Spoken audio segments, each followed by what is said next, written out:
ഇസ്രായേലിനെ കൈ പിടിച്ച് നടത്തിക്കൊണ്ട് വന്നെന്ന് അവിടെ രേഖപ്പെടുത്തിയിരിക്കുന്നുണ്ട് എന്ന് പറഞ്ഞ പോലെ.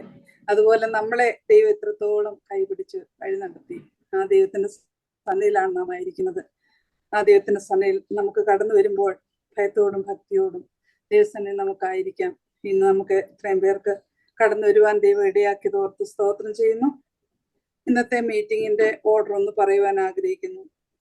ഇന്ന് പ്രൈസ് ആൻഡ് ഓപ്പണിംഗ് പ്രെയർ ചെയ്യുന്നത് മേരി എബ്രഹാം ആന്റിയാണ്. മദ്രാസിൽ നിന്നും ആന്റി ജോയിൻ ചെയ്തിട്ടുണ്ട്. ആന്റിയെ മീറ്റിംഗിലേക്ക് സ്വാഗതം ചെയ്യുന്നു. അതുപോലെ ഇന്ന് പാട്ട് പാടുന്നത് നമ്മുടെ ഇവിടെ കൊടുത്തിരിക്കുന്നത് ഐറിൻ ജോൺ എന്നാണ്. ഐറിൻ ജോൺ അല്ല, ഇന്ന് കൃപ ജോൺ ആണ് പാട്ട് പാടുന്നത്. അത് നമ്മുടെ ബീന സിസ്റ്ററിന്റെ മോളാണ് ഇന്ന് പാട്ട് പാടുന്നത്. 2 പാട്ട് മോള് പാടുന്നതായിരിക്കും. മോളെ ഈ മീറ്റിംഗിലേക്ക് സ്വാഗതം ചെയ്യുന്നു. അതുപോലെ മെസ്സേജ് ചെയ്യുന്നത് നമ്മുടെ സഹോദരി ബീന ജോൺ ആണ്. അമ്മയ്ക്കും മകൾക്കും ഒരേ വേദിയിലേക്ക് കടന്നു വരുവാൻ ദൈവം ഒരുക്കിയ അവസരത്തെ ഓർത്ത് ദൈവത്തെ സ്തുതിക്കുന്നു. അതൊക്കെ ഈ നാളുകളിൽ അതൊക്കെ ഒരു വലിയ ഭാഗ്യത്തിന്റെ അവസ്ഥയാണ്. അതൊക്കെ ഓർത്ത് ദൈവത്തെ സ്തുതിക്കുന്നു. അതുപോലെ നമുക്ക് അതിനുശേഷം 20 മിനിറ്റ് മെസ്സേജിനുള്ള സമയമുണ്ട്. അത് കഴിഞ്ഞ് 7:25 വരെ നമ്മുടെ പ്രാർത്ഥനയ്ക്കായിട്ടുള്ള സമയമാണ്. വിവിധ ഗ്രൂപ്പുകളായിട്ട് തിരിഞ്ഞ് ഓരോ ലീഡ് ചെയ്യുന്ന സഹോദരിമാരുടെ അടുത്ത് നമുക്ക് പ്രാർത്ഥിക്കുവാനുള്ള സാവകാശമുണ്ട്. 7:25 തിരിച്ച് ബ്രേക്ക്ഔട്ട് റൂമിലേക്ക്, മെയിൻ റൂമിലേക്ക് വരുന്നതാണ്. അതിനുശേഷം ഡാർലി ആന്റി പ്രാർത്ഥിച്ച് മീറ്റിംഗ് ക്ലോസ് ചെയ്യുന്നതുമാണ്. അതാണ് ഇന്നത്തെ നമ്മുടെ മീറ്റിംഗിന്റെ ഓർഡർ. ഇന്ന് പ്രൈസ് ആൻഡ് ഓപ്പണിംഗ് പ്രെയർ ചെയ്യുന്നതിനായിട്ട് മേരി ആന്റിയെ ക്ഷണിക്കുന്നു. അതോടൊപ്പം കടന്നു വന്ന എല്ലാ പ്രിയപ്പെട്ടവരെയും മീറ്റിംഗിലേക്ക് സ്വാഗതം ചെയ്യുന്നു. എല്ലാവരെയും ദൈവം ധാരാളമായിട്ട് അനുഗ്രഹിക്കട്ടെ. ഇപ്പോൾ മേരി ആന്റി പ്രാർത്ഥിച്ച് മീറ്റിംഗ് ആരംഭിക്കുന്നതായിരിക്കും. ഞാൻ പറയുന്നത് കേൾക്കാമോ? കേൾക്കാം. ഞങ്ങളെ സ്നേഹിക്കുന്ന ഞങ്ങളുടെ സ്വർഗീയ പിതാവാം ദൈവമേ, നന്ദിയോടെ സ്തുതിക്കുന്നു. ഇന്നും കർത്താവേ, ദൈവമക്കളാകുന്ന ഞങ്ങൾക്ക് ഒരുമിച്ച് അവിടുത്തെ പാദപീഠത്തിലായിരിക്കാൻ നൽകി തന്ന കൃപയ്ക്കായി സ്തോത്രം ചെയ്യുന്നു. ഞങ്ങൾക്ക് ഇതിനൊന്നും അർഹതയുള്ളവരായിരുന്നില്ല. അവിടുത്തെ പുത്രനായ യേശു ക്രിസ്തുവിന്റെ നാമത്തിൽ കർത്താവെ, ഞങ്ങൾക്ക് ഇങ്ങനെ കൂടി വരുവാൻ തന്ന എല്ലാ കൃപകൾക്കായിട്ടും നന്ദിയോടെ സ്തോത്രം ചെയ്യുന്നു. കർത്താവെ, ഈ 183ാമത് പ്രെയർ മീറ്റിംഗ് അറേഞ്ച് ചെയ്യുവാൻ തക്കവണ്ണം അതിന്റെ ഭാരവാഹികളെ അവിടുന്ന് ബലപ്പെടുത്തിയല്ലോ. അതോർത്ത് സ്തോത്രം ചെയ്യുന്നു. കർത്താവെ, തുടർന്നും അവരെ ബലപ്പെടുത്തുകയും സഹായിക്കുകയും ചെയ്യണമേ എന്ന് പ്രാർത്ഥിക്കുന്നു. കർത്താവെ, ഇത് കേൾക്കുന്ന ഓരോരുത്തർക്കും, അറ്റൻഡ് ചെയ്യുന്ന ഓരോരുത്തർക്കും പ്രയോജനപ്പെടുവാൻ തക്കവണ്ണം അവിടുന്ന് അനുഗ്രഹിച്ച് നൽകണമേ എന്ന് പ്രാർത്ഥിക്കുന്നു. ഇന്നത്തെ പ്രോഗ്രാം എല്ലാം അവിടുത്തെ കരങ്ങളിൽ തരുന്ന കർത്താവെ, അവിടുത്തെ അനുഗ്രഹം ഇല്ല എങ്കിൽ ഒന്നും ഞങ്ങൾക്ക് ശരിയായി ചെയ്യുവാൻ സാധിക്കില്ലല്ലോ. കർത്താവെ, അവിടുന്ന് സഹായിക്കണമേ എന്ന് പ്രാർത്ഥിക്കുന്നു. ഇന്റർനെറ്റ് യാതൊരു വിധമായ പ്രോബ്ലം ഉണ്ടാകാതെ വണ്ണം അവിടുന്ന് നിയന്ത്രിച്ചു കൊള്ളണമേ എന്ന് പ്രാർത്ഥിക്കുന്നു. കർത്താവെ, ലീഡ് ചെയ്യുന്ന സഹോദരി ബാബുക്കുട്ടിക്ക് വേണ്ടി പ്രാർത്ഥിക്കുന്നു. ഷർലി ബാബുക്കുട്ടിക്ക് വേണ്ടി പ്രാർത്ഥിക്കുന്നു. കർത്താവെ, ആൾക്ക് കൊടുത്തിരിക്കുന്ന എല്ലാ കൃപകൾക്കായും സ്തുതിക്കുന്നു. അത് ശരിയായ വിധത്തിൽ ചെയ്യുവാൻ മകളെ അവിടുന്ന് ബലപ്പെടുത്തിയിരിക്കാൻ സ്തുതിക്കുന്നു. തുടർന്ന് അവർ ചെയ്യുന്ന എല്ലാ വേലകളെയും അവിടുന്ന് അനുഗ്രഹിക്കണമേ. ബോംബെയിലായിരിക്കുമ്പോൾ, അവിടുത്തെ വേലയിൽ ആയിരിക്കുമ്പോൾ കർത്താവെ, വേണ്ടുന്ന എല്ലാ കൃപകളും അവിടുന്ന് നൽകി അനേക ആത്മാക്കളെ നേടുവാൻ തക്കവണ്ണം കർത്താവെ അവിടുന്ന് അനുഗ്രഹിക്കണമേ എന്ന് പ്രാർത്ഥിക്കുന്നു. അതുപോലെ തന്നെ പാട്ടുകൾ പാടി സ്തുതിക്കുന്ന കൃപ ജോണിൻ സഹോദരിക്ക് വേണ്ടി പ്രാർത്ഥിക്കുന്നു. കർത്താവെ, ആ പാട്ടുകളൊക്കെയും കർത്താവിനെന്ന വിധത്തിൽ പാടുവാൻ തക്കവണ്ണം മകളെ സഹായിക്കണമേ. ദൈവവചനം സംസാരിക്കുന്ന ബീന ജോൺ സഹോദരിക്ക് വേണ്ടിയും പ്രാർത്ഥിക്കുന്നു. കർത്താവെ, വചനം വേണ്ടും പോലെ പറയുവാൻ തക്കവണ്ണം മകളെയും ബലപ്പെടുത്തണമേ. കേൾക്കുന്നവർക്ക് അത് പ്രയോജനപ്പെടുവാൻ തക്കവണ്ണം കർത്താവെ, ഓരോരുത്തരും അവരവർക്കെന്ന് വിചാരിച്ചുകൊണ്ട് കർത്താവിന്റെ വചനം ശ്രദ്ധിക്കുവാൻ സഹായിക്കണമേ. അങ്ങനെ അവിടുത്തെ നാമം അതിൽ കൂടെ മഹത്വപ്പെടുവാൻ സഹായിക്കണമേ എന്ന് പ്രാർത്ഥിക്കുന്നു.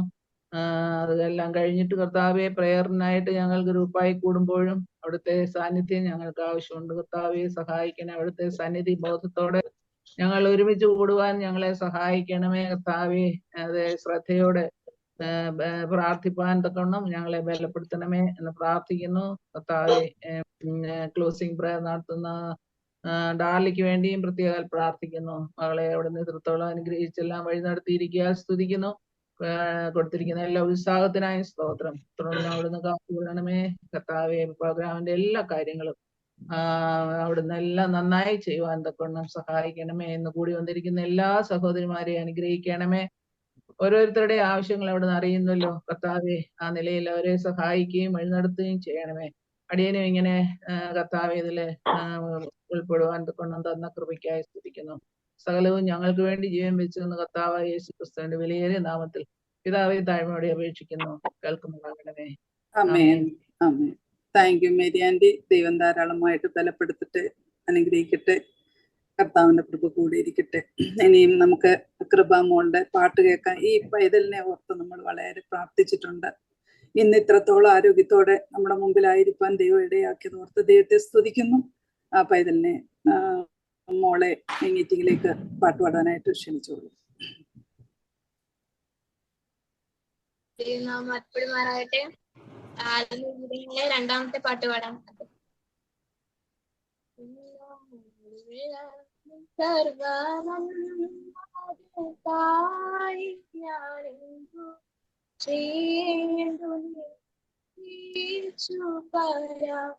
ഇപ്പോൾ എന്തു ചെയ്യേണ്ടു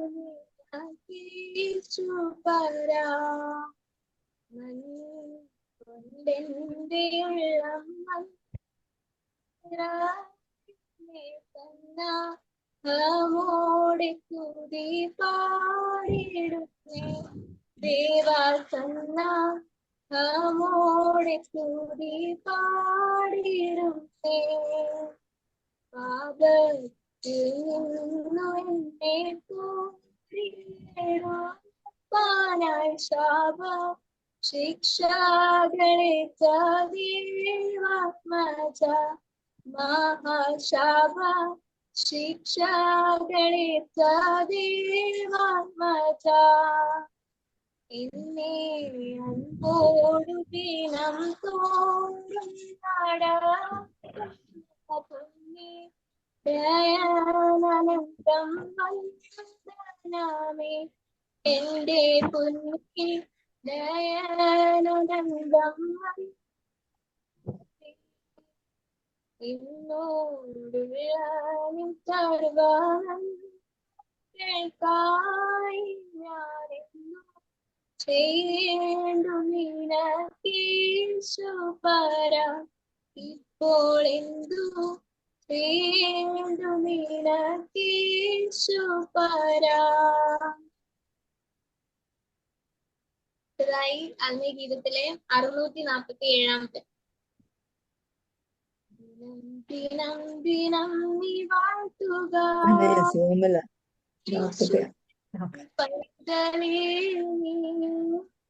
അനുദിനവും പാടി വാഴ്ത്തുക യേശുവിൻ പൈതലേ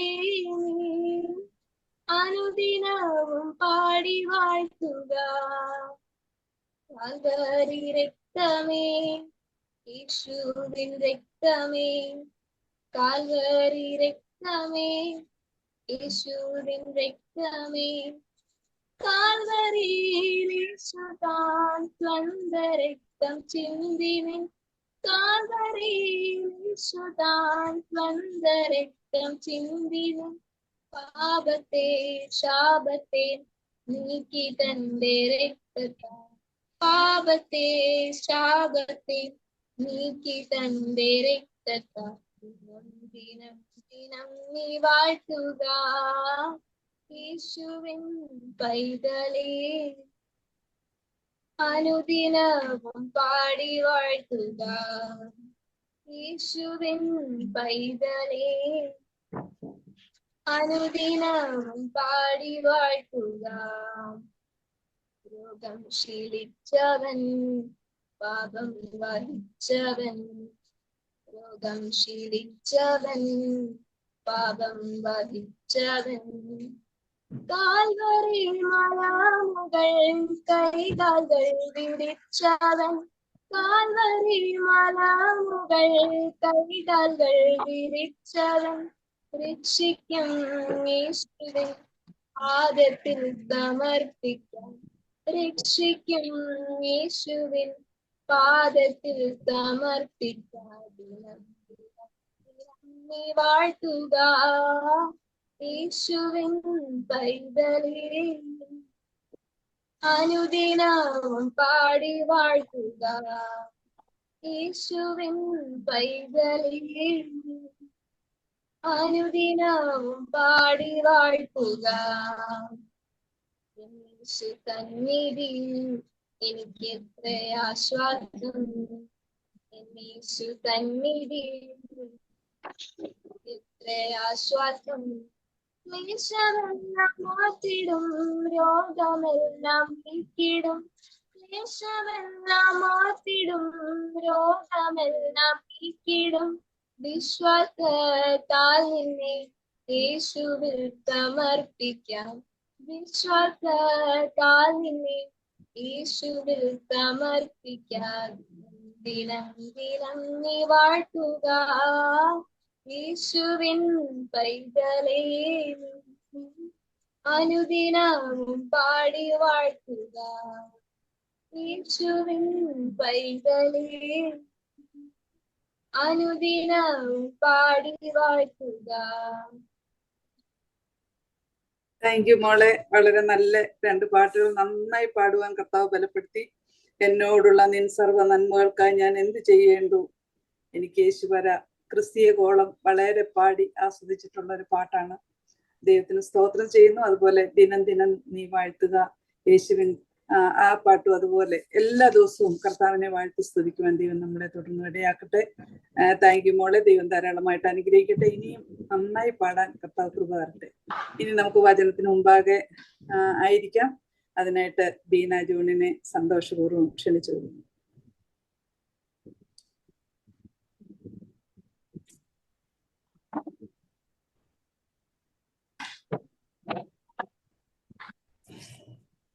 ദൈവനാമത്തിന് മഹത്വം ഉണ്ടാവട്ടെ.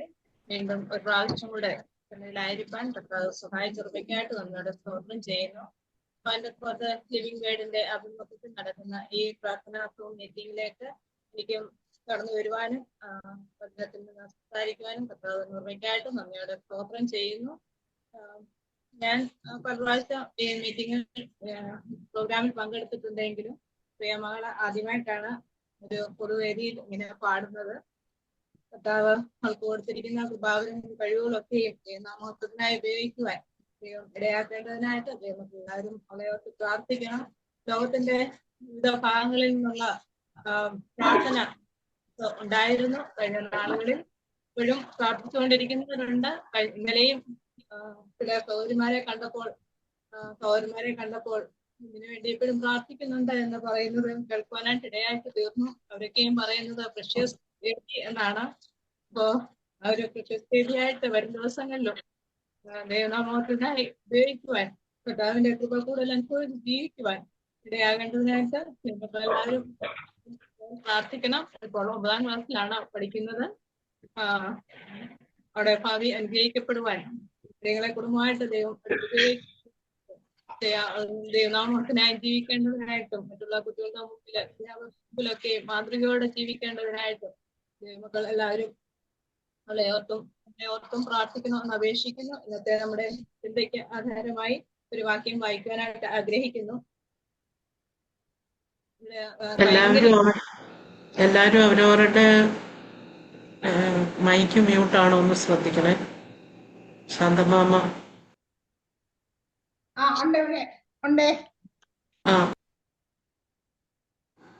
മൈക്ക് മ്യൂട്ട് ചെയ്യല്ലേ. ബീന ഓക്കെ.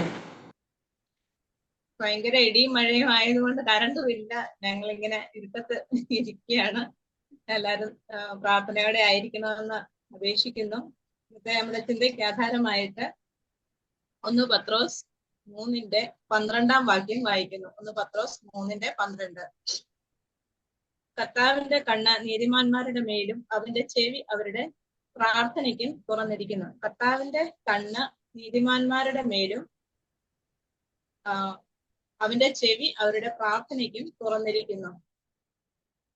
ദൈവനാമത്തിന് മഹത്വം ഉണ്ടാകട്ടെ. ഈ വേദഭാഗം പഴയ നിയമത്തിൽ നിന്നും കോട്ട് ചെയ്യപ്പെട്ടതാണ്. എല്ലാവർക്കും വളരെ പരിചിതമായ വാക്യവുമാണ് ഇത്. പത്രോസ് ഈ അധ്യായം എഴുതിയിരിക്കുന്നത് കഷ്ടതയുടെ പശ്ചാത്തലത്തിലാണ്. 3 അധ്യായവും 4 അധ്യായത്തിന്റെ ആദ്യത്തെ ചില വാക്യങ്ങളും വിശ്വാസികൾക്ക് പീഡകരോടുള്ള ബന്ധത്തെക്കുറിച്ചാണ് എഴുതിയിരിക്കുന്നത്. കഷ്ടം അനുഭവിക്കുവാനും വിശ്വാസികളെ പ്രബോധിപ്പിക്കുകയാണ് ചെയ്യുന്നത്. ദോഷത്തിന് ദോഷവും ശകാരത്തിന് ശകാരവും പകരം ചെയ്യരുത്. പകരം നമ്മെ ഉപദ്രവിക്കുന്നവരെ അനുഗ്രഹിക്കുകയും പീഡിപ്പിക്കുന്നവരോട് ദയ കാണിക്കുകയും ചെയ്യണം. ക്രിസ്ത്യാനികളായ നാം മറ്റുള്ളവരെ ഉപദ്രവിക്കുവാൻ അല്ല, നന്മ ചെയ്യുവാനാണ് വിളിച്ചിരിക്കുന്നത്. 3:10 മുതൽ 12 വരെയുള്ള വാക്യങ്ങളിൽ പത്രോസ് അത് സങ്കീർത്തനം 34:12 മുതൽ 16 വരെയുള്ള വാക്യങ്ങളെ ഉദ്ധരിച്ചുകൊണ്ടാണ് തിന്മ പ്രവർത്തികളിൽ നിന്നും വിട്ടുതിരിഞ്ഞ് നീതി പ്രവർത്തിക്കുന്നതിന്മേൽ ദൈവാനുഗ്രഹം വരുമെന്ന് ഉറപ്പിച്ച് പറയുന്നത്.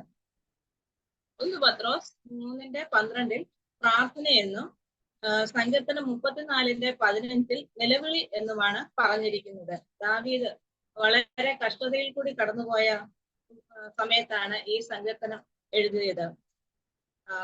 1 ശമൂവേൽ 21:10 മുതൽ 15 വരെയുള്ള ഭാഗങ്ങളിൽ ഇതിന്റെ പശ്ചാത്തലം നമുക്ക് കാണുവാനായിട്ട് സാധിക്കും.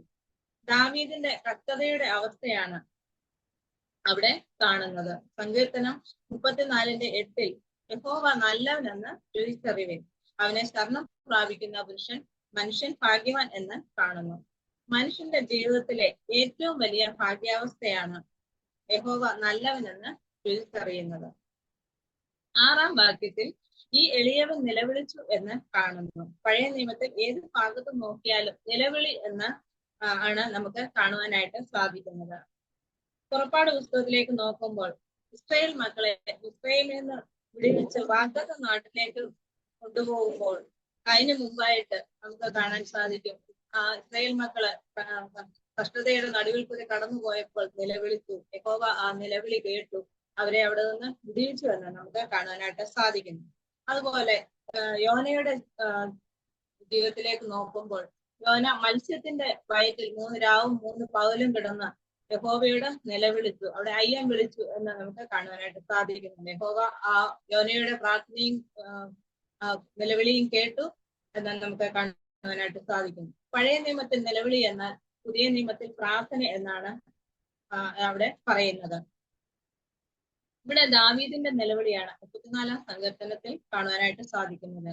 ദാവീദ് സൗൽ രാജാവിന്റെ കൊട്ടാരത്തിൽ നിന്ന് ഇറങ്ങി യോനാഥാനോട് ഒരു സഖ്യതയൊക്കെ ചെയ്തിട്ട് ഓടിപ്പോകുന്ന അവസ്ഥയിൽ ദാവീദ് പുരോഹിതനായ അഹീമേലെക്കിന്റെ അടുക്കൽ ചെല്ലുന്നതും അവിടെ നിന്ന് ഗത്ത് രാജാവായ ആഖീഷിന്റെ അടുക്കൽ ചെല്ലുന്നതുമായ കാര്യമാണ് നമുക്ക് കാണാൻ സാധിക്കുന്നത്. അവിടെ വെച്ച് ആഖീഷിന്റെ ഭൃത്യന്മാര് ദാവീദിനെ തിരിച്ചറിയുന്നു. അപ്പോൾ അവരുടെ മനസ്സിലേക്ക് വന്നത് ശൗൽ 1000 കൊന്നു, ദാവീദോ 10,000 എന്ന ഗാനപ്രതിഗാനമാണ്. അവർ തന്നെ മനസ്സിലാക്കിയെന്ന് ദാവീദ് മനസ്സിലാക്കിയപ്പോൾ അവിടെ വെച്ച് ബുദ്ധിഭ്രമം നടിക്കുകയും ആഖീഷ് അവനെ അവിടെ നിന്ന് ആട്ടിക്കളയുകയും ചെയ്തപ്പോൾ ദാവീദ് പാടിയ സങ്കീർത്തനമാണ് 34-ാം സങ്കീർത്തനം. ഈ സങ്കീർത്തനത്തിന്റെ ശീർഷകത്തിൽ അബീമേലെക്ക് എന്നാണ് പറഞ്ഞിരിക്കുന്നത്. ഗത്ത് രാജാവായ ആഖീഷ് തന്നെയാണ് ഈ അബീമേലെക്ക്. ഫെലിസ്ത്യ രാജാക്കന്മാരുടെ സ്ഥാനപ്പേരാണ് അബീമേലെക്ക് എന്നത്. അതുപോലെ മിസ്രയീം രാജാക്കന്മാർക്ക് ഫറവോ എന്നും റോമിലെ ചക്രവർത്തിമാർക്ക് കൈസർ എന്നും പറയുന്നത് പോലെ ഫെലിസ്ത്യ രാജാക്കന്മാരുടെ സ്ഥാനപ്പേരാണ് അബീമേലെക്ക്. സമയത്താൽ അത് പറഞ്ഞു എന്നേ ഉള്ളൂ. നമുക്ക് സങ്കീർത്തനം 34:15 കടന്നു വരുമ്പോൾ നാം കാണുന്നത് യഹോവയുടെ കണ്ണ് നീതിമാന്മാരുടെ മേലും അവന്റെ ചെവി അവരുടെ നിലവിളിക്കും തുറന്നിരിക്കുന്നു. യഹോവയുടെ കണ്ണ് നീതിമാന്മാരുടെ മേൽ എന്ന് നാം ഇവിടെ വായിക്കുമ്പോൾ റോമർ 3:10 നീതിമാൻ ആരുമില്ല, ഒരുത്തൻ പോലും ഇല്ല എന്ന് അവിടെ കാണുന്നു. നീതിമാന്മാരുടെ എല്ലാം മേൽ കർത്താവിന്റെ കണ്ണുണ്ട്. അതും വെറും കണ്ണല്ല, നല്ല ക്യാമറ കണ്ണുകളാണ്, നല്ല പവർഫുൾ ആയിട്ടുള്ള കണ്ണുകളാണ്. അത് നമ്മെ ഓരോരുത്തരെയും ഓരോ നിമിഷവും സ്കാൻ ചെയ്തുകൊണ്ടിരിക്കുകയാണ്. സങ്കീർത്തനം 34:6 ഈ എളിയവൻ നിലവിളിച്ചു, യഹോവ കേട്ടു. ദൈവം നമ്മുടെ നിലവിളി കേൾക്കുന്നു, നമ്മുടെ സകല കഷ്ടങ്ങളിൽ നിന്നും അവൻ വിടുവിക്കുന്നു. വിശ്വാസിയെ രക്ഷിക്കുക മാത്രമല്ല കർത്താവ് സൂക്ഷിക്കുകയും ചെയ്യുന്നു. യഹോവയുടെ ദൂതൻ പാളയമിറങ്ങി നമ്മെ വിടുവിക്കുന്നു. തന്റെ ആടുകളൊന്നും നശിച്ചു പോകുവാൻ അവൻ അനുവദിക്കുന്നില്ല. നമ്മൾ നമ്മുടെ രക്ഷകനെ അറിഞ്ഞതുപോലെ മറ്റുള്ളവരോട് പറയുകയും ചെയ്യണം. യഹോവ നല്ലവൻ എന്ന് രുചിച്ചറിവിൻ, അവനെ ശരണം പ്രാപിക്കുന്ന മനുഷ്യൻ ഭാഗ്യവാൻ. മാനസാന്തരപ്പെട്ടവരെ ദൈവം പ്രത്യേകം വിളിച്ചിരിക്കുന്ന കാഴ്ചയാലല്ല വിശ്വാസത്താൽ ജീവിക്കണം. കർത്താവിനെ രുചിച്ചറിയണം. മുമ്പേ അവന്റെ രാജ്യവും നീതി അന്വേഷിപ്പിൻ, അതോടുകൂടെ ഇതൊക്കെയും നിങ്ങൾക്ക് കിട്ടും എന്നാണ് മത്തായി 6:33 പറഞ്ഞിരിക്കുന്നത്. ദോഷം ചെയ്യാത്ത നാവും വ്യാജം പറയാത്ത അധരവും വേർപാട് ജീവിതവും സമാധാനവും നമ്മുടെ ജീവിതത്തിൽ അത്യാവശ്യമാണ്. തിന്മയ്ക്ക് പകരം തിന്മ ചെയ്യാതെ നന്മ ചെയ്തുകൊണ്ട് ജീവിക്കുവാൻ ഇടയാകട്ടെ. യഹോവയുടെ കണ്ണ് നീതിമാന്മാരുടെ മേലും അവന്റെ ചെവി അവരുടെ നിലവിളിക്കും തുറന്നിരിക്കുന്നുവെന്ന് സങ്കീർത്തനം 34:15. കർത്താവിന്റെ കണ്ണ് നീതിമാന്മാരുടെ മേലും അവന്റെ ചെവി അവരുടെ പ്രാർത്ഥനയ്ക്കും തുറന്നിരിക്കുന്നുവെന്ന് 1 പത്രോസ് 3:12 നാം വായിക്കുന്നു. ദാവീദിന്റെ ജീവിതത്തിൽ പ്രയാസങ്ങൾ ഉണ്ടായതുപോലെ നമ്മുടെ ജീവിതത്തിലും പ്രയാസങ്ങളും പ്രശ്നങ്ങളും ഒക്കെയും ഉണ്ട്. നീതിമാന്റെ പ്രാർത്ഥന ദൈവം കേൾക്കുന്നു. അവർ നിലവിളിക്കുമ്പോഴെല്ലാം ദൈവം അത് കേട്ട് സകല കഷ്ടങ്ങളിൽ നിന്നും വിടുവിക്കുന്നു. പ്രാർത്ഥനയുടെ അവകാശവും അതിന്റെ ശ്രേഷ്ഠതയും മനസ്സിലാക്കി ജീവിക്കുവാൻ ദൈവം നമുക്ക് ഇടയാക്കട്ടെ. എബ്രായർ 4 പറയുന്നു, അവനുമായിട്ടാവുന്നു നമുക്ക് കാര്യമുള്ളത്. സങ്കീർത്തനം 71:20 പറയുന്നു, അനവധി കഷ്ടങ്ങളും അനർത്ഥങ്ങളും ഞങ്ങളെ കാണുമാറാക്കിയവനെ നീ ഞങ്ങളെ വീണ്ടും ജീവിപ്പിക്കും. ആ ഉറപ്പ് നമുക്ക് ഉള്ളതുകൊണ്ട് നമുക്ക് ദൈവത്തെ സ്തുതിക്കാം, മഹത്വപ്പെടുത്താം. നമുക്ക് നമ്മുടെ ആവശ്യങ്ങൾ സ്തോത്രത്തോടുകൂടെ ദൈവസന്നിധിയിൽ അറിയിക്കാം. ദൈവം നമ്മുടെ പ്രാർത്ഥന കേൾക്കും. ആ വിശ്വാസത്തോടെ നമുക്ക് ആയിരിക്കാം. അവന്റെ വലിയ നാമം എന്ന് വന്നേക്കും. Thank you Beena. നമ്മുടെ നല്ല ചില ഓർമ്മപ്പെടുത്തലുകൾ നടത്തുവാൻ ദൈവം സഹായിച്ചു. വളരെ അനുഗ്രഹിക്കപ്പെട്ട നിലയിൽ ആ മെസ്സേജ് ചെയ്യുവാൻ പ്രിയദാസിക്ക് ദൈവം കൃപ കൊടുത്തു. കർത്താവിന്റെ കണ്ണ് നീതിമാന്മാരുടെ മേലും അവന്റെ ചെവി അവരുടെ പ്രാർത്ഥനയ്ക്കും തുറന്നിരിക്കുന്നു. നമ്മുടെ പ്രാർത്ഥനയ്ക്ക് വേണ്ടി ചെവി ചായ്ച്ചിരിക്കുന്ന ഒരു കർത്താവ്. പഴയ നിയമത്തിൽ നിലവിളിയായിട്ടും പുതിയ നിയമത്തിൽ പ്രാർത്ഥനയായിട്ടും അത് പറഞ്ഞിരിക്കുന്നു. നമ്മളും ഇന്ന് പ്രാർത്ഥനയ്ക്ക് വേണ്ടിയാണ് ദൈവസന്നിധിയിലേക്ക് അടുത്തു വരുന്നത്. ദാവീദിനെ പോലെ പ്രാർത്ഥിക്കുവാൻ, കുറവുകളെ ഏറ്റു പറഞ്ഞ് പ്രാർത്ഥിക്കുവാൻ ദൈവം നമ്മളെ സഹായിക്കട്ടെ. യോന നിലവിളിച്ചതിനെ പറ്റി നമ്മൾ കേട്ടു. ദൈവം യോനയുടെ പ്രാർത്ഥന കേട്ടു. അതുപോലെ ഇസ്രായേൽ മക്കളുടെ കഷ്ടത ഞാൻ കണ്ടു അവരുടെ നിലവിളിയും കേട്ടു എന്ന് തിരുവചനത്തിൽ രേഖപ്പെടുത്തിയിരിക്കുന്നു. അതുപോലെ നമ്മുടെ പ്രാർത്ഥനയ്ക്ക് വേണ്ടി ചെവി ചായ്ക്കുന്ന ഒരു ദൈവം നമ്മുടെ മധ്യത്തിലുണ്ട്. കർത്താവിന്റെ സന്നിധി നമുക്കായിരിക്കാം. ഇനി പ്രയറിനായിട്ട് നമുക്ക്